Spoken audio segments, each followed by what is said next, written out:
Most of you have heard of trypophobia and claustrophobia, but have you ever heard of nomophobia? According to the National Library of Medicine, more than 2/3 of adolescents suffer from nomophobia. So, what is nomophobia?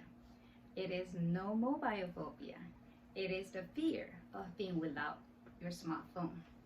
Parents or future parents, it is time for us to make well-informed decisions about when to give our children a smartphone. I'm going to tell you why you should consider waiting until they are at least 14. As a parent of 4 children ranging in age 14 to 6, I have plenty of personal experience with this issue, and I would like to share some information that I have researched on this topic.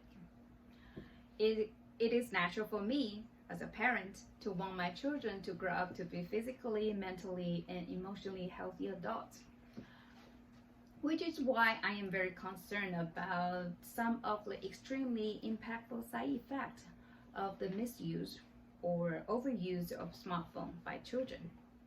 Especially young children tend to get overly connected to their smartphones, which makes them become disconnected from reality. According to Common Sense Media, the amount of time that kids from age 8 to 12 spend on screens per day in the state is almost 5 hours.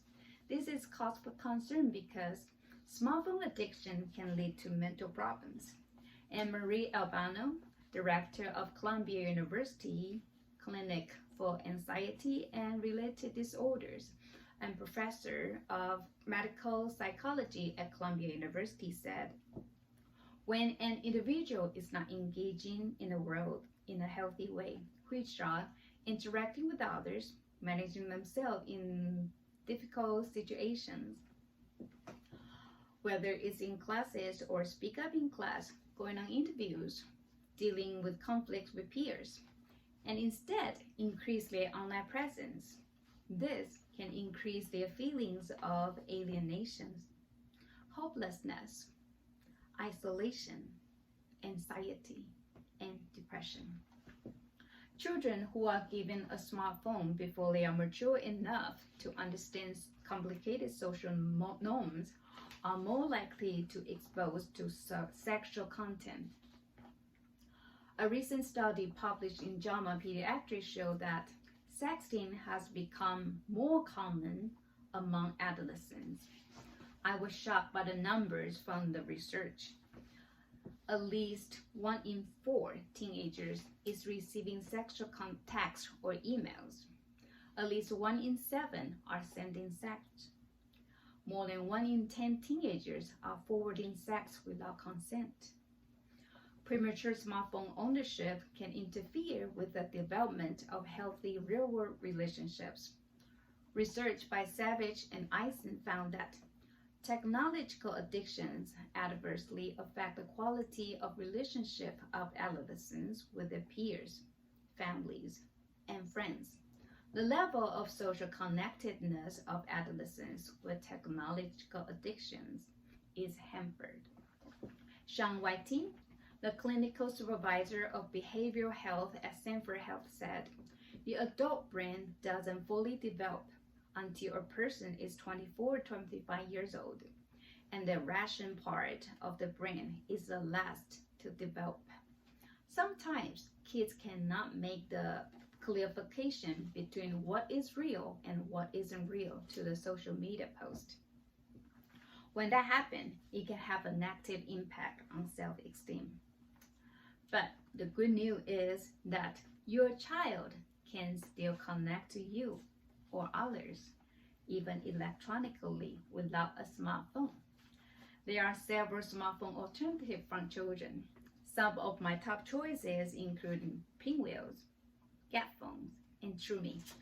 These alternatives give you most of the benefits of a smartphone while reducing the drawbacks. Something common in these 3 phones are they don't have the most addictive forms of screen time, such as social media platform, app store, or games. To be more specific, Pinwheel does not have the web browser, but do have a GPS locator for tracking. Cat phone is designed without the internet.